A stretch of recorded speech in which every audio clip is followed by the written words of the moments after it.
Hey there, Cancers. I'm Isaac. Welcome to my channel.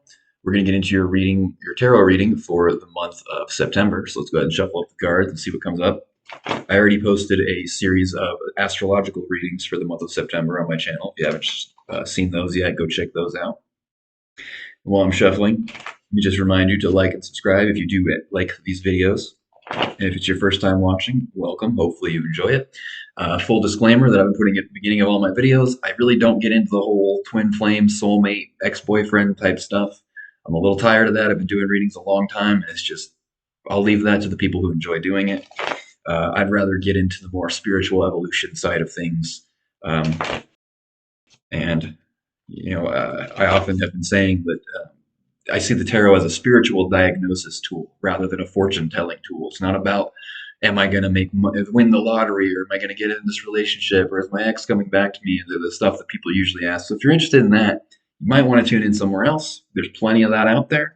If you want something a little deeper, then perhaps you'll enjoy this reading. And I'll stop blabbing now and pull your cards. So we got the Death card. Ooh. I love how in movies, whenever they pull the death card, they're like, "Oh my god!" It's really not like a bad thing at all. It's actually quite positive. The Empress, especially when you have the Empress there, it's actually death and the Empress together is actually a pretty positive combo. At the core, we have the Four of Cups and the Hermit. Interesting. The Moon, Seven of Cups, Six of Swords, and Seven of Wands. All right. So, let me just look at this for a second here. So, on the surface, we have Death and the Empress. You're going through a bit of a transformation phase in. So, the Empress is a really interesting card because it really covers so many different things. Um, on one hand, it can be creativity and just fun, really at its deepest level, as far as I can interpret. It represents the motion of energy moving through you. And you can actually get really good and sensitive at this to where you can start to predict certain things that might happen in the future because you can, not because you read it in the cards or in a chart, but because you can kind of see it. Like you can kind of get a visual of, like, the way I see it is almost like this vortex that's moving towards you, and there's these little astral objects in it that are different sizes and colors and have symbols inside of them. And you can kind of tell that, and then when they get closer to you, that's when they start to manifest through they get closer and they go into your heart and manifest outwards. Anyways, you're going through a bit of a transformation. So there's the energy of death, or transformation is what that really is, a better word for it, is flowing through you. And it can feel pretty positive sometimes, but it can also, depending on how resistant you are to it, it can also feel a little bit upsetting. With the Four of Cups and the Hermit, I almost feel like there's like this reluctance to become too wise in your life, which is a little strange, right? Maybe there's a fear that you are going to leave people behind, or that you're going to alienate yourself, and that you won't be as appealing to other people because you've kind of become something or you're becoming something, you feel like you're becoming something unrecognizable to others. It's not true. It's not actually what's happening, but you might feel like it is. The truth is, when you actually begin to embody the hermit, it's funny that, I mean, it makes sense. The symbol of the hermit representing wisdom, and like the wise man who's like following the guiding light. He's the wise men in like the Bible who were like astrologers and stuff like that.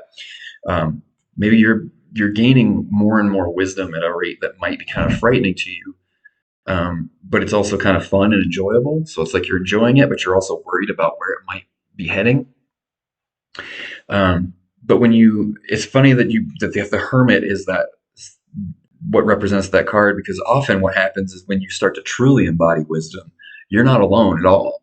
People start to like you more just automatically for no reason. It seems like you just start to manifest. It's really what happens is that you start to embody your own sense of self-worth, which comes along with wisdom, because wisdom is the recognition that you are consciousness, that you are one with the present moment. And when you do that, and you start to radiate that sort of feeling of contentment and self-worth, people like being around you a lot. People smile at you more. People want to talk to you. People start flirting with you, that kind of stuff. So there might be a fear that that you're leaving the world behind, or that you're leaving everyone else behind if you get too deep into this kind of, spiritual kind of stuff. But actually, the opposite is true. But there may be a phase, an interim phase, where you kind of need to spend some time mostly alone, because there's some deep stuff you have to work through that it can't really come to the surface when you're surrounded by people all the time, or if you're always busy helping everybody else with what they need to do. Cancer, yeah, you can tell I've talked to a few cancers, right? Because that's pretty much the number one thing that always comes up in every cancer reading every private reading I've done for a cancer person is you do too much for everyone else.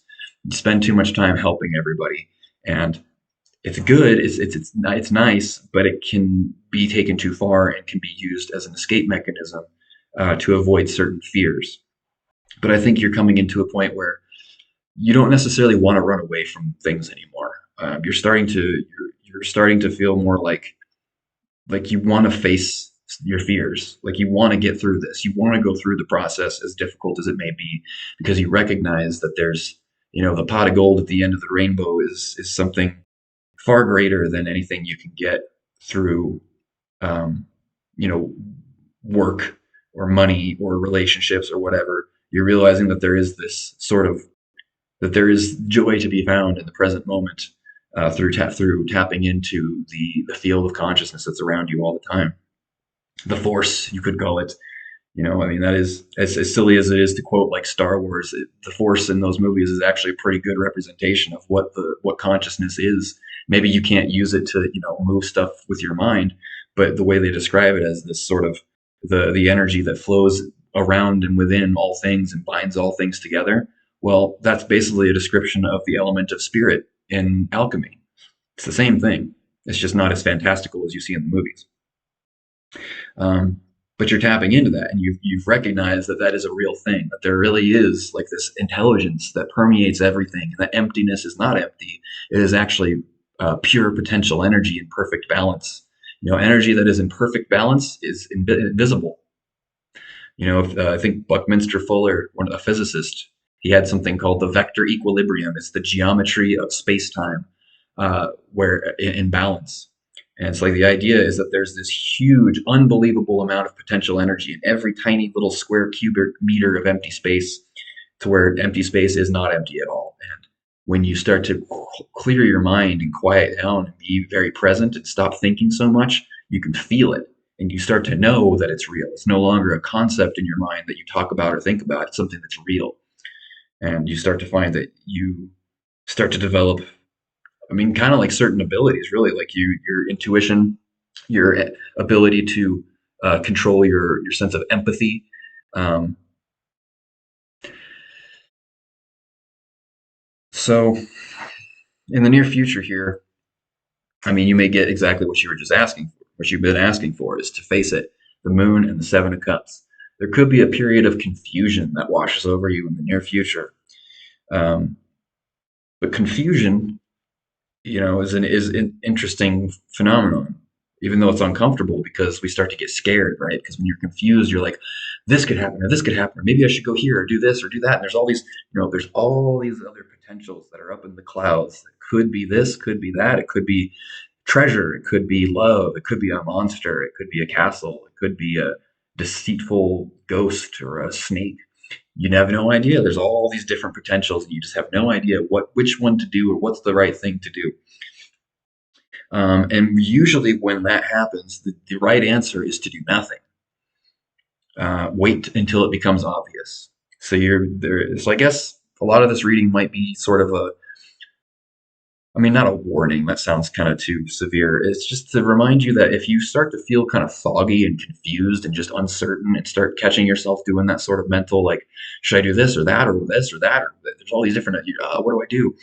Do nothing. Wait until it becomes obvious. Wait for the smoke, these clouds, to clear. It will, but you have to trust that it will, because the more you freak out, the more dust you stir up inside your mind. It's like a cave diver who scuba dives down into the cave, and then if you kick up the dirt in that cave, it covers everything. You can't see anymore. And if you panic, you might die. I mean, in the cave situation, not necessarily for you, but like for cave divers, if you get in one of those underwater caves and you pick up dirt and you can't see and you start to freak out, there's a good chance you're going to get stuck down there. But if you stay calm and wait, the dust will settle and you can see again and you can move on, carry on, and get out of there.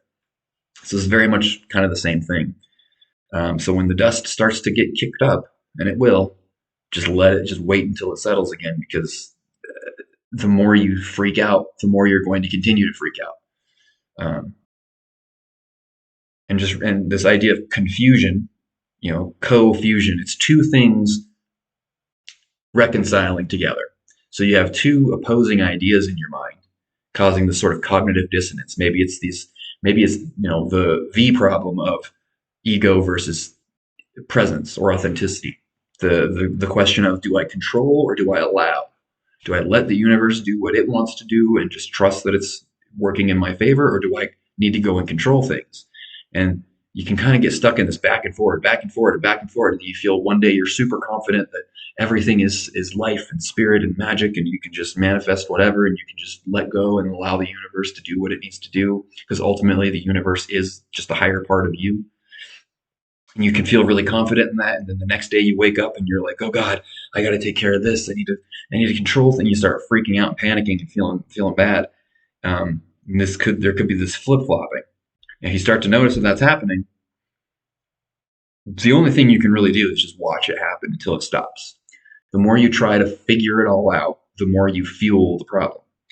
Sometimes thinking is not the solution. Sometimes to figure out the solution to an answer or to a problem, you would think that to solve a problem, you would want to use your problem solving skills, right? You would want to think your way through it. But sometimes that doesn't work. In fact, sometimes that problem solver inside can create problems where there are none, because it's bored, because it has nothing else to do. Um, that's a real thing that people do very often, is that when there are not enough problems to work on, they'll just create them instead of enjoy the peace, because they can't turn off the problem solver. They can't quiet their mind and stop trying to control things. I can think of plenty of people who, if everything was just to go absolutely right in their life and be perfectly peaceful and perfect in their life, they'd probably freak out. They would become very anxious and uncomfortable, because there's a part of you that that it doesn't know how to turn off. It wants to control everything all the time. But I think you've kind of come to recognize this mechanism that we have, that all people have, and you're starting to recognize the problems that it causes and the anxiety that it causes, and you're going through this sort of transformation, the death of the false ego. But this really, that's kind of misleading, because it makes it sound like it's just all of a sudden it's just gone. But it's a gradual process for most people. Some people, it does happen that way, where they just suddenly have this revelation, and then the ego just collapses, and they're just purely present, and they're just at ease in the present moment, and happy, not thinking anymore about. You don't lose the ability to think. You just stop the compulsive thinking that causes unhappy, uncomfortable emotions. Um, let's see here. So yeah, in the near future, this sort of wave of confusion may come over you, and really, it's the best thing to do is just let it be okay with feeling confused. The more you can be okay with feeling confused and not knowing what you need to do next, the the faster you're going to go through this. It's kind of seems paradoxical, right? The more you're okay with something happening, the more likely it probably the more okay with something bad happening you are, the less likely it is to happen. It might still happen, but ultimately you'll find that the thing happening is far less painful than you thinking about it happening. Hopefully, this is all making sense. I feel like I might be kind of rambling a little bit here, but I've done several readings today, so now my brain is starting to get a little mushy. So we'll kind of wrap this up, I think. Six of Swords and Seven of Wands. Yeah, this is a journey, and there's gonna be some flip flopping. There's gonna be some back and forward. Seven of Wands is somebody who, I mean, look at him. He's beating back the other wands coming at. He's fighting these energies, fighting fire with fire, so to speak. Wands are fire. And fire is really like raw dynamic energy, is what it really represents. It's just pure energy. And so he's using energy to fight off other energies. Um, and this is the thing, this is the thing that I think you're processing out of your system. where you start learning to go with the flow of the energies that are coming towards you instead of trying to fight them off and to cling to a false sense of security. But it's a journey. It takes time, and it's not always fun. Um, it can be painful, you know. And this card actually, for me, I mean, you can see these cards have gotten some use. I've been doing this for quite a while, so I've built up a lot of like correspondences in my own mind with these what these cards mean that might not mean the same thing to other people. But one of the things that's always stood out to me here is how this woman is holding her stomach. And this, I often pull this card whenever there's problems happening with the sacral chakra. Um, so there, that might be a little clue there of what's going on with you. So, pay attention. Drop my cards. If you notice that you're starting to feel some kind of anxiety in your stomach or in your lower back, maybe try doing some sacral chakra meditations, or just focusing on that area in your body and paying attention to those feelings that are in there and letting them process and feeling the feelings that are in there, even if they're uncomfortable, letting them process. And say if you've got like some kind of trauma or repressed emotion all built up in your stomach in that sacral chakra, and then you meditate on it for a while, that's going to start to release some of that energy. I think I like to imagine like a block of ice. You have this frozen emotion stuck inside of you, and then you pay attention to it. The light of your consciousness, the sun, melts away that ice and turns it into a liquid, which then turns into a felt emotion. It's no longer a frozen emotion, it's a felt emotion. And then that can be start to sort of, if you're not careful, it can take over your mind. It turns to steam. First it feels like something, but then you start thinking about it. It turns to steam, it evaporates into steam, you know. So we've got solid, liquid, and now air. And that steam, air representing thoughts, can take over your mind and you start thinking, thinking, thinking. The frozen emotion is now something you're consciously thinking about, probably projecting onto your environment and freaking out about. And then eventually it gets to a point where that energy processes out of you entirely, usually leaving your body through some kind of bodily function, through crying, laughing. Maybe it can be like stomach issues, going to the bathroom, something. Yeah, that can happen, or you can purge in pretty much any way. But more often than not, it's either crying, shaking, sweating, laughing. Um, but one way or the other, you have to expel that negative energy. It's got to come out of your body. And tears usually seem to be the best way. Nobody likes it when I say that, because there's this huge stigma about crying, especially for guys. But honestly, there's nothing more healing because, I've mentioned this in some of my other videos. Salt water, in folk magic and other ancient magical traditions, salt water has always been known as purifying substance. Well, what are your tears? They're salt water. So the salt crystals absorb the energy, and then the water, and it disperses into the water, and you get rid of the water. So that's when you're crying, that's literally what you're doing, is you're absorbing negative emotional energy into those salt crystals and expelling them out of your eyes. And sweat can do the same thing, but it's not quite the same. Um, but it can still be helpful. So yeah, drink a lot of water if you're going through this. um, see, how long is this video here? 18 minutes. I think I've been rambling long enough. So if you've been enjoying this video, be sure to hit like and subscribe. Contact me for a private reading if you're interested. All the information is down below. Comment. It helps the algorithm, helps my channel grow. This is a brand new channel. So if you want to support what I do, please just interact with the video as much as you can. And I'll talk to you again soon. Take care.